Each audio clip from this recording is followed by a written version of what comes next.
दोस्तों last episode में हमने देखा था कि एक दूत सम्राट के पास आता है जो कि गॉड का एक ऑफर लेकर के आया था, लेकिन सम्राट उसे ठुकरा देता है। इसके बाद में युद्ध छिड़ जाता है जिसमें 6 स्ट्रॉन्गेस्ट टियान यूनिट्स उस पर अटैक करती हैं।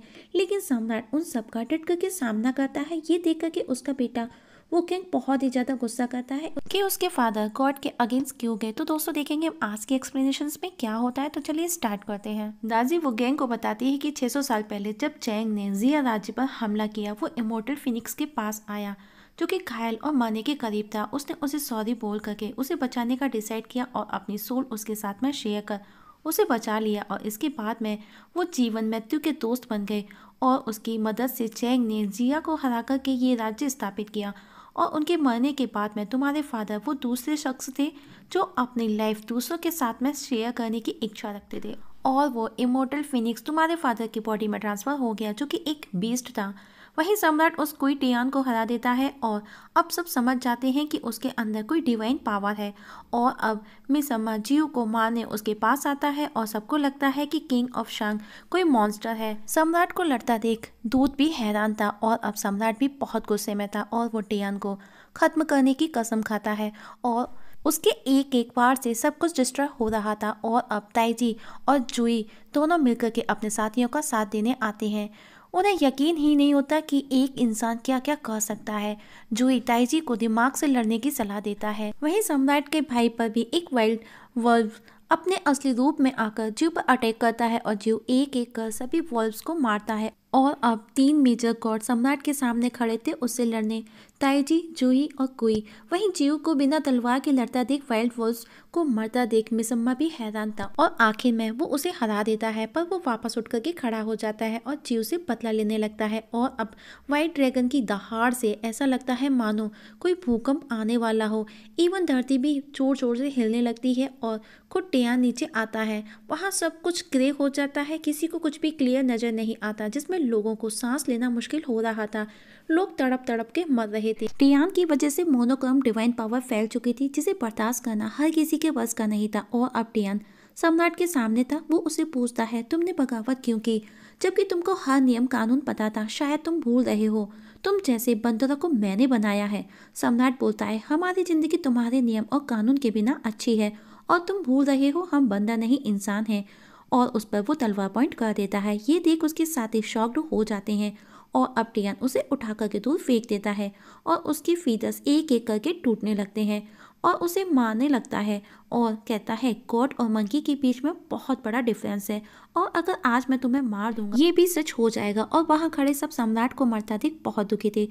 वो गैंग भी रो रहा होता है। तब एक सिपाही सम्राट को बचाने की बहुत कोशिश करता है। उसे देख करके बाकी के सोल्जर्स भी शर्म से अपना सर नीचे झुका लेते हैं। हालांकि सबको पता था सच की क्या होना है। टियान को कोई नहीं रोक सकता, पर फिर भी वो सोल्जर हार नहीं मानता। इवन उसकी हड्डियां तक दिखाई देने लगती हैं। ये देख करके बाकी के सोल्जर्स का आत्मसम्मान जाग जाता है और वो आगे आकर के उसकी हेल्प करना चाहते हैं। लेकिन तभी जियो सबको रोक देता है कि ये एक सुसाइड करने जैसा होगा और जियो खुद बचाने जाता है।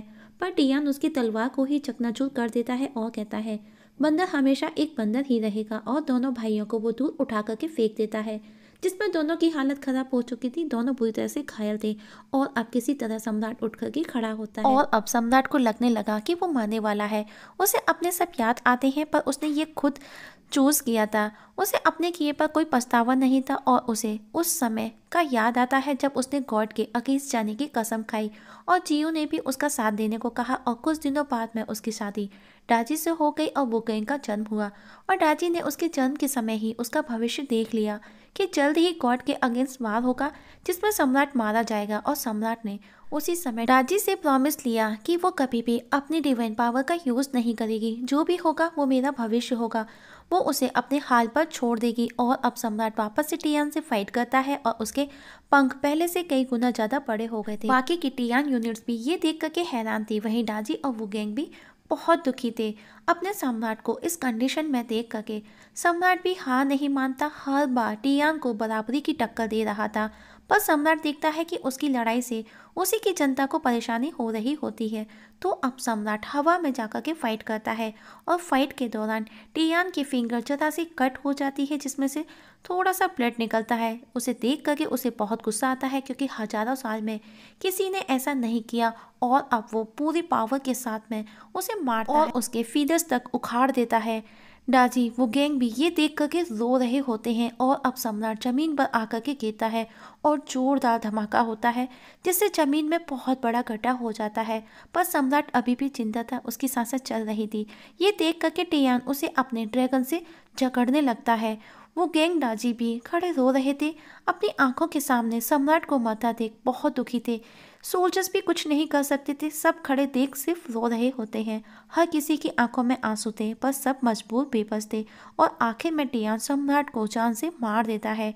कोई कहता है उसकी स्ट्रेंथ वाकई इम्प्रेसिव थी, हमारी सोच से कहीं ज्यादा।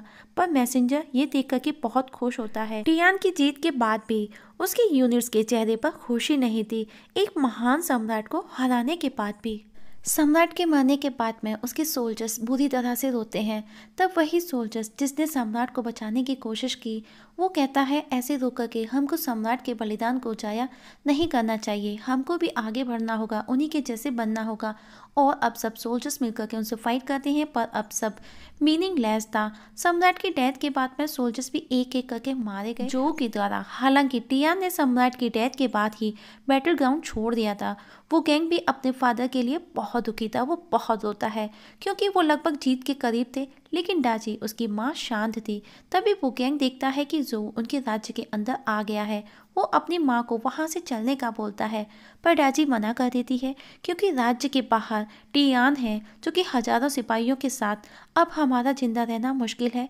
वो गैंग उसे समझाता है बिना कोशिश किए आप ऐसे कैसे कह सकती हैं, और कहता है कि वो मरना नहीं चाहता, वो जीना चाहता है।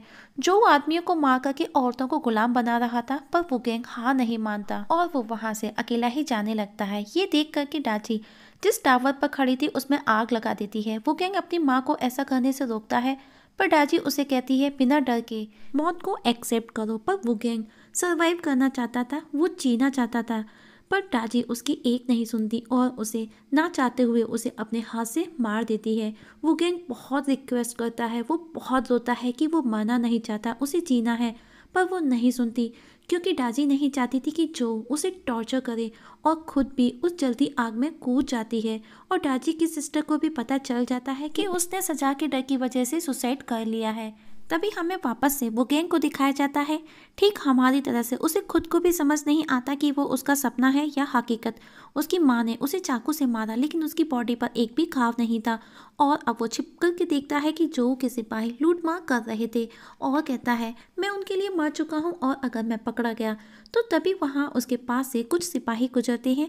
वो छिपने की कोशिश करता है, वो सोच में पड़ जाता है कि उनको वो क्यों नहीं दिखा और अब वो बाहर जाकर के देखता है कि एक सिपाही एक लेडी को टॉर्चर कर रहा है।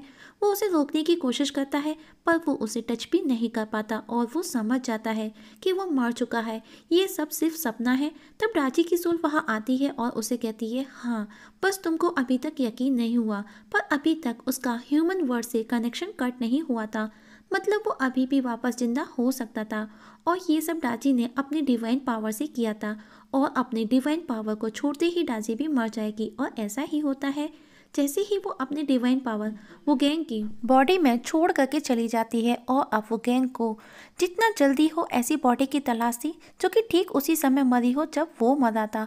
और जब वो उसके आसपास होगा उसे उसका एहसास भी खुद होने लगेगा और टावर के गिरने से पहले और सूरज के निकलने से पहले उसे एक डेड बॉडी को ढूंढना था। इसीलिए वो गैंग बॉडी तलाश में लग जाता है और काफ़ी तलाश करने के बाद में उसे एक बॉडी मिलती है, पर वो ओल्ड पर्सन की थी, उसे कम एज की चाहिए थी।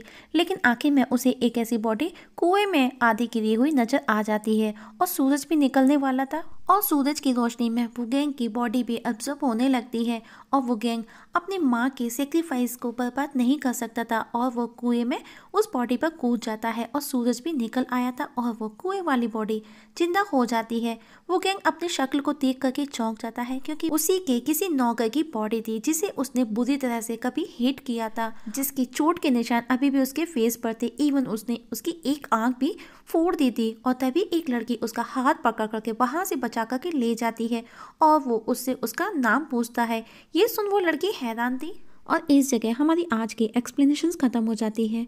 तो दोस्तों देखेंगे नेक्स्ट एपिसोड में क्या होगा। वो गैंग की नई पहचान, कौन है वो लड़की जो वो गैंग को बचाती है, क्या वो गैंग और वो लड़की चो के आतंक से निकल कर के बच पाएंगे, देखेंगे नेक्स्ट एक्सप्लेनेशन में। तब तक के लिए नमस्कार दोस्तों। आप लोगों से एक छोटी सी रिक्वेस्ट है, अगर आप इस चैनल पर नए हैं तो प्लीज़ सब्सक्राइब करना ना भूलिएगा। वीडियो पसंद आए तो लाइक और शेयर भी कर दीजिएगा। वीडियो देखने के लिए थैंक यू सो मच।